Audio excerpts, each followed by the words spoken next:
اوس دعا طریقه څنګه د دعا به څنګه حدیث کې درې طریقې د دعا بیان شوي درې.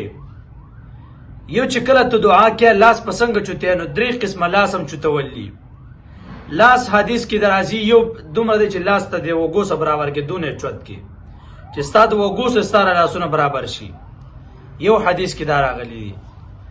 دویم په حدیث کې راغلی دی الاستغفار چې کله ته استغفار کې نو زمونږ استغفار هم څنګه موږ واستغفر الله استغفر دا استغفار نه دی. اصل کې استغفار هغه داره چې ته کله دعا تانه یو ګناه شوي ته هغه ګناه ته سوچ کې او په هغه ګناه باندې وایي چې استغفر الله. بیا سوچ کې چې زما نه پلانې ګناه شوي په هغې باندې وایي چې استغفر الله. دویم قسم دعا داره تا داسې لاس نیولي او په لاس باندې اشاره کوي چې یا الله پلانې ګناه رانه شوي وه استغفر الله. یا الله پلانې ګناه رانه شوي وه الله رب العزت څه ګویي چې په دې لاس خبرې کې داسې دعا به کوي چې په ګوته اشاره کوي چې یا الله دا ګناه رانه شوي ده یا الله دا رانه شوي ده یا الله دا رانه شوي ده. الله ته خپل ګناهونه شماري الله رب العزت یې معاف کوي.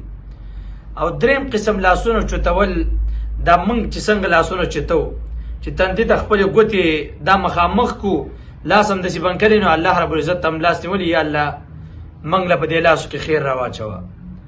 نو دا درې قسم لاسونه چوتول دي په دعا کې. نور قسم چې کله استسقا کې نو دسم راغلی دا دسم لاس راغلی چې لاس به داسې نیولي ځکه الټه لاس په نیس چې الله رب العزت یا الله دا احوال باندې بدل کا دا باران نه کېږي یا الله باران وکړو لاس به داسې نیسي دعا چې کې لاس به داسې نیولي الټه.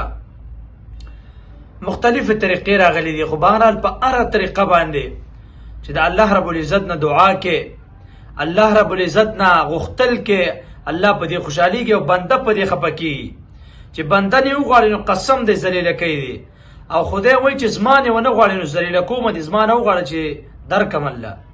چې کم یو کس دعا نه کوي نو الله فرمایي فسيدخلون جهنم داخرین زرد چې جهنم ته به داخل کم.